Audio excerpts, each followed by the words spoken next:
Once you've used the system, if flow is detected on your runs when no product is running, configure your system to use the high fan noise feature. This is especially prevalent on machines with onboard tanks. You'll need to recalibrate the high fan noise setting whenever product rate, tractor RPM, or fan speed is changed.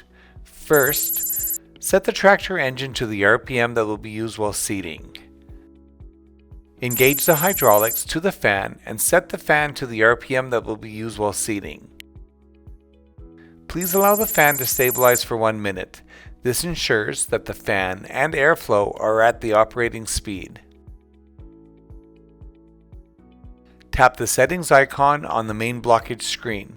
Without product running, enable the high flow noise switch under flow rate. If you have low or very low selected, your flow rate will be reset to normal when high fan noise is enabled.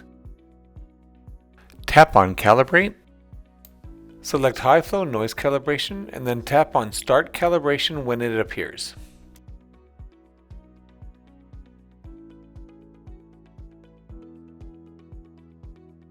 Tap on Finish Calibration when calibration has been completed.